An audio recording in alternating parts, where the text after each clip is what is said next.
सब सुनिरसा होय राम गुण गाई सब सुनिरसा होय राम गुण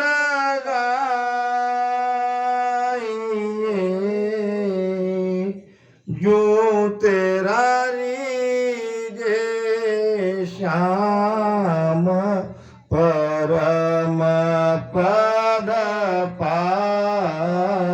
पाइए जो तेरा रीजे श्याम परम पद पाइए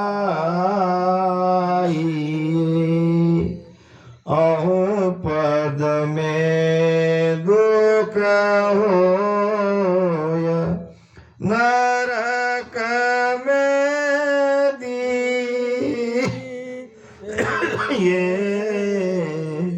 अहो पद में दुख होय नरक में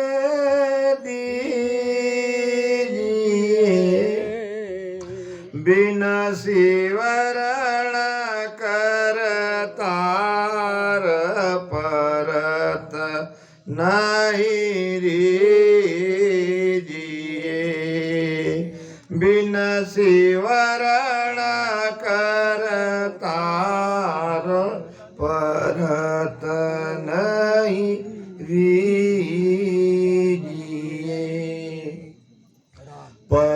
परमेश्वर को जान संता को मानिए परमेश्वर को जान संता को मानिए हरि गुरु बीच अंतराय कबो नहीं आनिए हरि गुरु बीच अंतराय कबो नहीं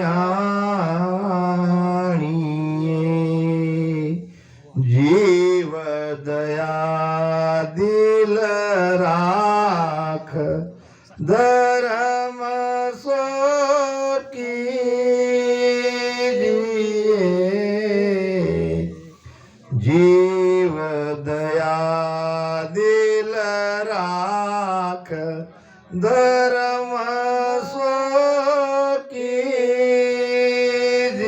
कीजिए मत कर डावा डोल राम रस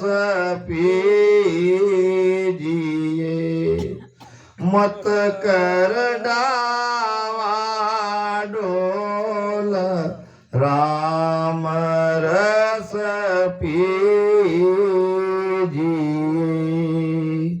कसर कोर सब काढ़ भगत सो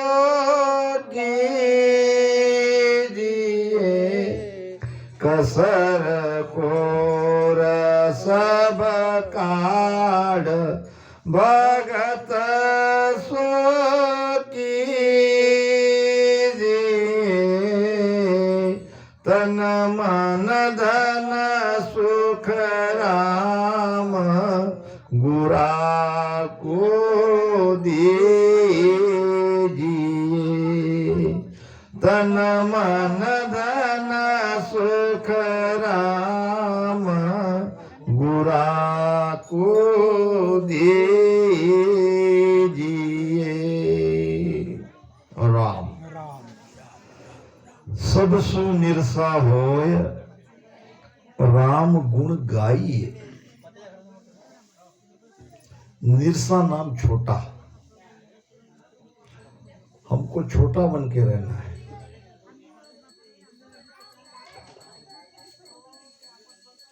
हमारे मराठी के संत जगत गुरु तुकोबाराया, इनका प्रसिद्ध अभंग है, लहानपण देगा देवा मुंगी साखरेचा रवा, महापुरे झाडे जाती तेथे लव्हाळे वाचती। छोटे से छोटे बन के रहना है संसार में, और राम नाम का गुण गाना है। राम नाम का गुण गाना यानी राम नाम का सुमिरन करना। हरि गुण गा, हरि गुण गा, ये गुण गाने का मौका है। हरि भजले, हरि भजले, ये मौका भी अनोखा है। हरि गुण गा, हरि गुण गा, ये गुण गाने का मौका है। बहुत बढ़िया मौका आज हमें मिला है। लख 84 जून में एक मिनका देही होए, गुण भारी करतार सु ऐसो ब्रह्मन कोय, ऐसो ब्रह्मन कोय हद बेहद में जोई। जोई नाम देखा, मैंने हद और बेहद में सभी को देखा। जितने भी जीव जंतु पशु पक्षी, जितनी भी योनियां हैं, ये सबको देखा। इसमें एक विशेष सर्वश्रेष्ठ ये मनुष्य शरीर है, इसमें बड़ा भारी गुण है।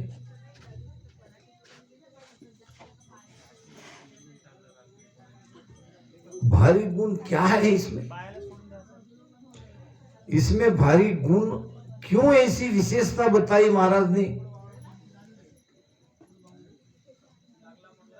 ये इसलिए बताई है कि मनुष्य शरीर छोड़ के बाकी सारी योनियां भोग योनियां है।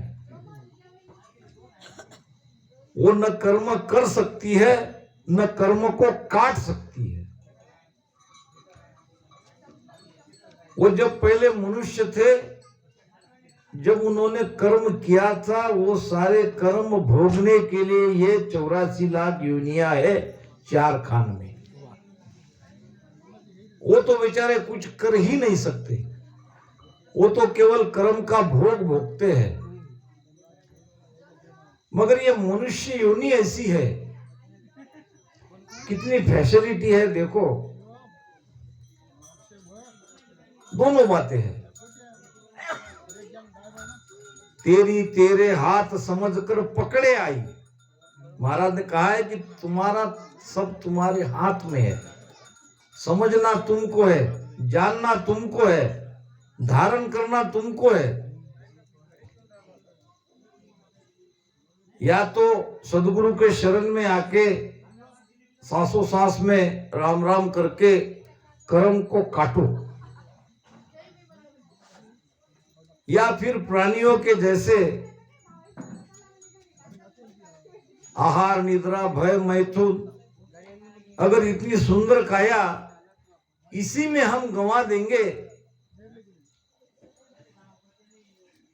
तो ये मनुष्य का जो मनुष्य योनि हमें मिली है उसका लाभ लेना नहीं कहा जाएगा। इसीलिए कबीर साहब ने कहा है, बैल घड़नता मानुष घड़ा, बैल घड़नता मानुष घड़ा, चूका सिंह और पूछ। क्या गलती हो गई परमात्मा से? हमें 2 सींग नहीं दिए और पूंछ नहीं दिए, बाकी तो सब हम वही कर रहे जो प्राणी कर रहे हैं। महाराज ने कहा है,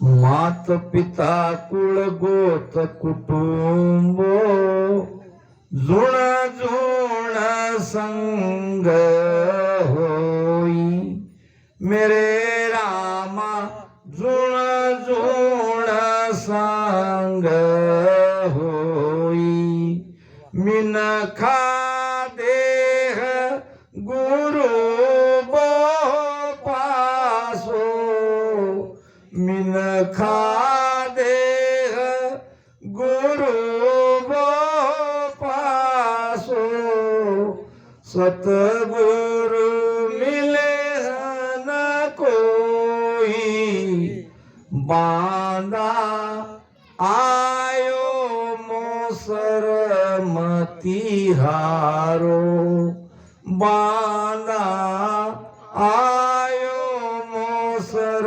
मतिहारो, जा संग हंस अगम घर पहुँचे, जा संग हंस अगम घर पहुँचे, वे सतगुरु सिरदारो, बांधा आयो मोसर मतिहारो। आयो मोसर का मतलब क्या है? क्या आपने कुछ विशेष ऐसा कुछ किया था कि जो आपको ये सुंदर मनुष्य तन मिला? आपने हमने कुछ नहीं किया, ये तो एक परमात्मा की कृपा हो गई कि हमको ये मनुष्य शरीर मिल गया, ये मौसर हमें मिल गया। अब इसको गंवाओ मत, व्यर्थ मत जाने दो। अमूल्य श्वासा हमें मिली है, इसको भजन में लगाओ। जा संग हंस अगम घर पहुंचे, वे सदगुरु सिर धारो। करना इतना ही है कि सदगुरु के शरण में जाके उनसे भेद लेना है और प्रेम से राम राम करना है। कोई कठिनाई नहीं है, बड़ी आसान भक्ति है। भक्ति विसारी राम की, मानव देहि पाए। भक्ति विसारी राम की, मानव देहि पाए। पिछतासी सुख राम कहे, लख 84 माय, लख 84 माय। पछताना पड़ेगा। पूछो, बैलों को पूछो, गधों को पूछो, घोड़े को पूछो, कितना पछता रहे हो। अगर जबान रहती तो आपको कह देते। कितनी दीन स्थिति है। हमको भी पछताना पड़ेगा। अगर ये राम नाम की भक्ति हम नहीं करेंगे तो पछताना पड़ेगा। 84 लाख योनि में पछताना पड़ेगा। जन्म जन्म पछताव तो मानव देह के काज। जन्म जन्म पछताव तो मानव देह के काज। राम सुमिर सुख राम कहे, यो अवसर है आज, यो अवसर है आज। बड़ा अच्छा अवसर मिला है। दरिया नर्तन पाए कर कियोन राम उचार। और बोझ उतारन आया था, ले चलिया सिर भार। पछताना पड़ेगा, कर्म का बोझ उठा के मत जाओ मेरे भाई। राम राम भजन करो, कर्म को काटो। एक कुंभार था। अब कुंभार का रोज का धंधा जंगल में जाके मट्टी को खोद कर लाना और मटके बनाना। उसने एक गधा पाल रखा था। रोज कुंभार जंगल में जाता था, मट्टी खोदता था और गधे के पीठ पर घर पे लाता था। रोजाना उसका यही काम। और एक दिन सुबह सुबह मट्टी खोदने के लिए जंगल में गया तो रास्ते में एक चमकीला पत्थर मिला। अब उसने उठा के देखा। अब कुंभार बेचारा क्या पहचानेगा वो पत्थर क्या है क्या नहीं। उसने निरख कर देखा, उसको ठीक लगा, चलो जो भी हो, और कुछ काम आए ना आए, गधे के गले में तो बांधने के लिए काम आएगी। अब वो चमकीला पत्थर उसने गधे के गले में बांध दिया। अब काम रोज चल ही रहा था। गांव में एक कंजूस जोहरी था। अब जोहरी को पहचान तो हो ही जाती है। उसने निरख कर देखा, गधे के गले में अनमोल हीरा था, नायाब हीरा था। जोहरी था, पहचान लिया, मगर बड़ा कंजूस था।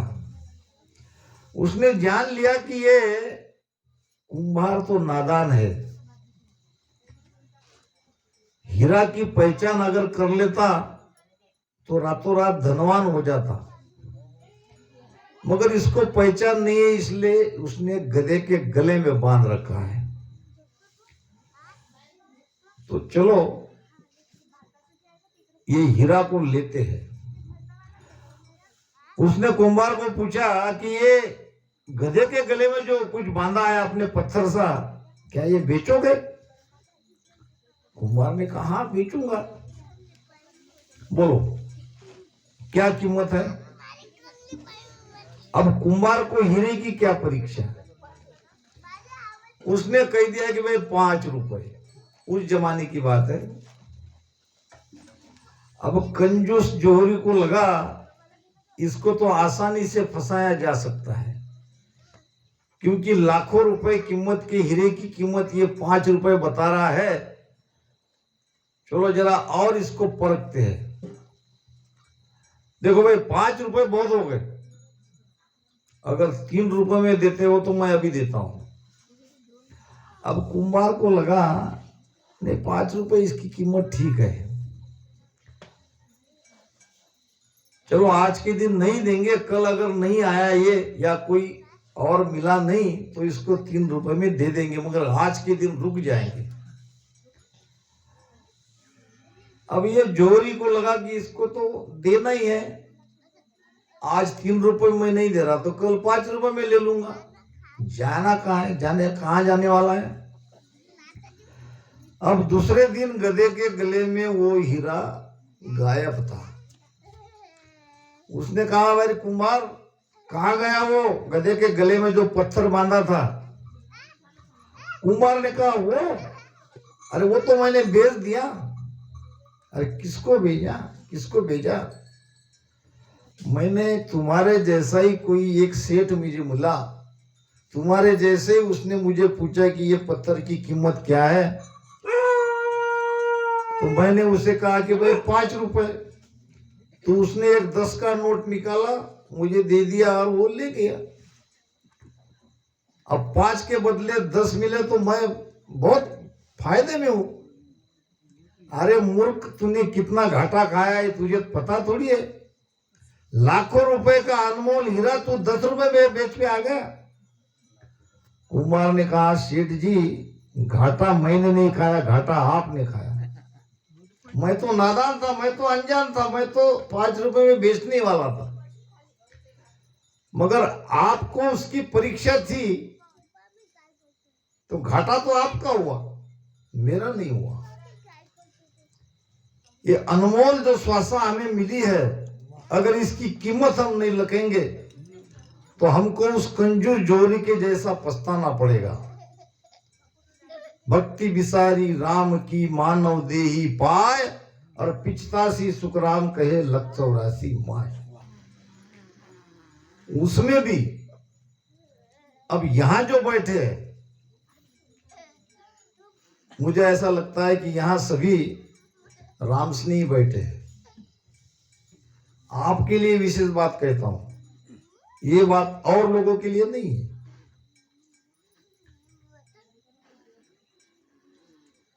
क्योंकि हम इस राम नाम के महत्व को जान चुके हैं। हमको पता है सबको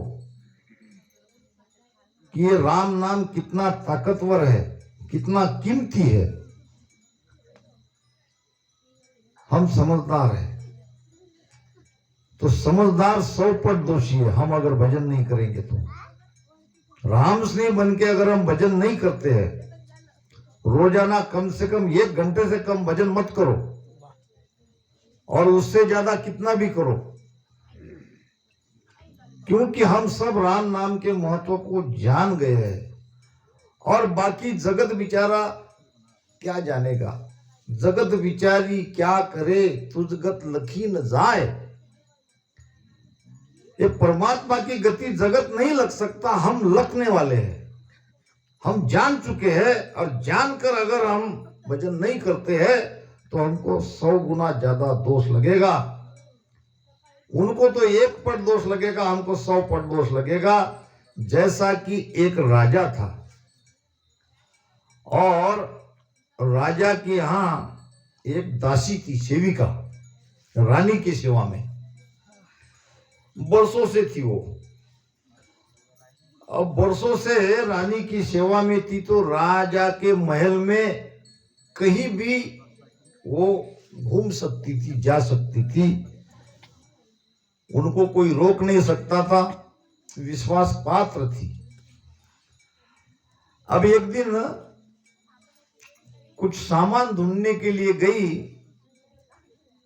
तो वहां उसे एक अनमोल हीरा मिला।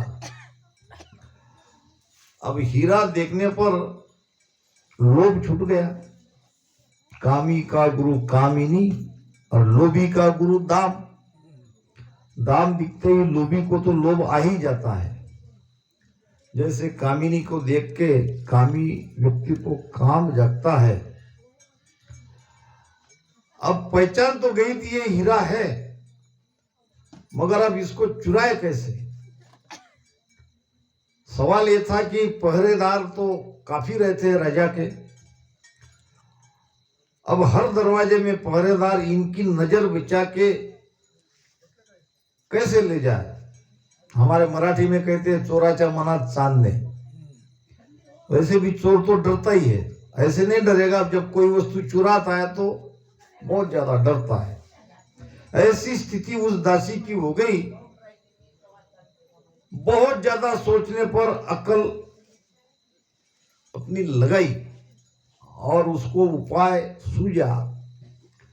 उसने अपने पैर के तलवे के नीचे हीरा को बांधा और ऊपर से कपड़े की पट्टी बांध दी और जूते पहन लिए। अब पहरे करी देखेगा तो ऊपर देखेगा, एक तो उनको शंका आएगी ही नहीं, मैं विश्वास पात्र हूं, काफी सालों से रानी की सेवा में हूं, और उनको क्या पता मैं आज हीरा चुरा के ले जा रही हूं। और उसने बराबर पैर के तलवे के नीचे हीरे को बांध के ऊपर में कपड़े की पट्टी बांधकर जूते पहनकर बाहर आ गई, महल से बाहर आ गई। और उसको लगा कि बस जिंदगी सुधर गई। जल्दी जल्दी सुनार के पास गई अब सुनार को बताया कि भाई ये बहुत कीमती चीज लाई हूं, ये लो और मुझे बदले में पैसे दो। सुनार बड़ा लोभी था, लालची था। वो समझ गया कि ये हीरा है और हीरा इसने चुरा के लाया है, इसको तो हम यूं ही बना सकते हैं। अब सुनार ने उसको उठा के फेंक दिया, नाटक किया। ये पत्थर लाई हो, ये कोई हीरा थोड़ी है। दासी को भी लगा कि ये हीरा अगर रहता तो ये सुनार फेंकने वाला नहीं था। मेरी कुछ गलती है, मैं तो कोई ज्यादा जानती नहीं हूं इसके बारे में। वो बेचारी नाराज होके चली गई और जाके उसने उठा लिया।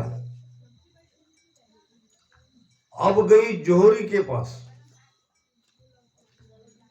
अब दासी को भी हीरा की कीमत पता नहीं थी और उस सुनार को भी उतनी परीक्षा नहीं थी।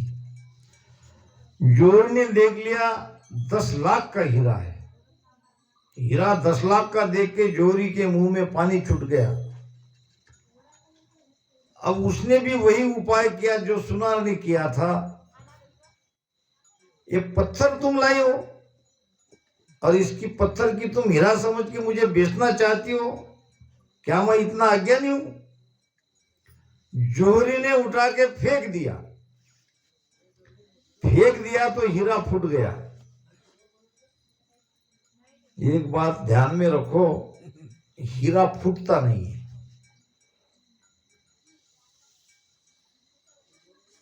हीरा फूटता नहीं है।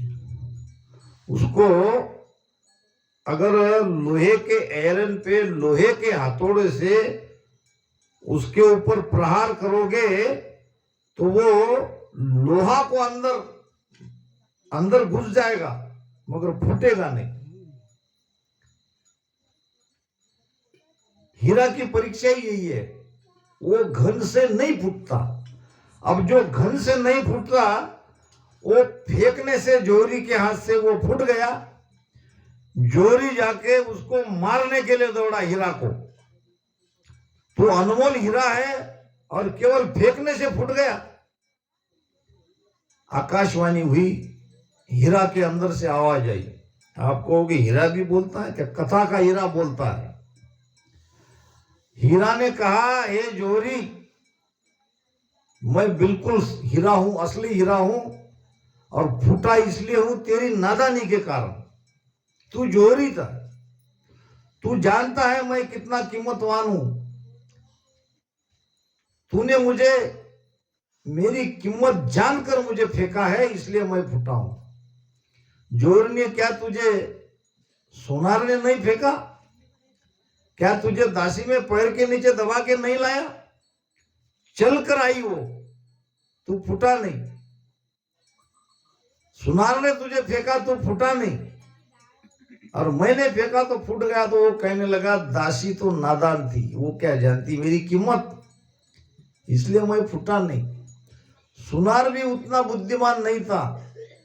सुनार को हीरा की परीक्षा का, वो तो सोने चांदी वाला था। उसने भी मुझे फेंक दिया तो उतना दुख नहीं हुआ, दुख हुआ मुझे तेरे फेंकने से, इसलिए मैं फूटा। कहने का मतलब हम सब उस तीसरे जोहरी के जैसे है जो राम नाम रूपी हीरे की कीमत जानते हैं, फिर भी अगर उसको नहीं रट रहे हैं तो पछताना पड़ेगा। जन्म जन्म पछताव तो मानव देह के काज, और राम सुमिर सुखराम कहे यो अवसर है आज।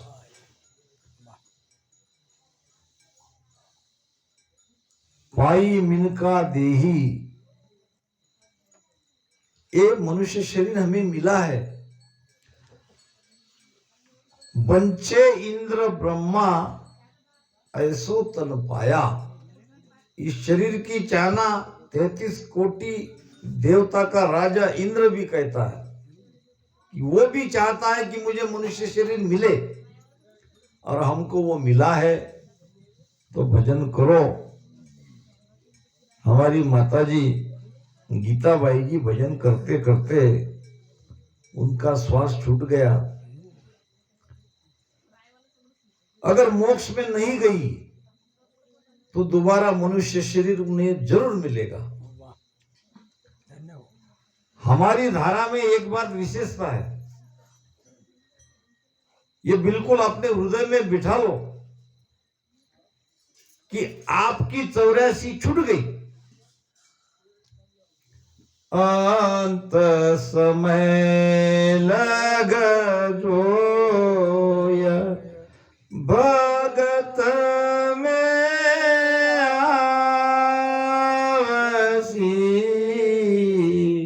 अंत समय लग जोय भगत में आवसी, ताकायो गुण होय नरक नहीं जावसी, ताकायो गुण होय नरक नहीं जावसी। नरक योनि छूट गई, राम नाम सुमिरन करने लगे, आप नरक में नहीं जाओगे। फिर कहां जाओगे? जात जात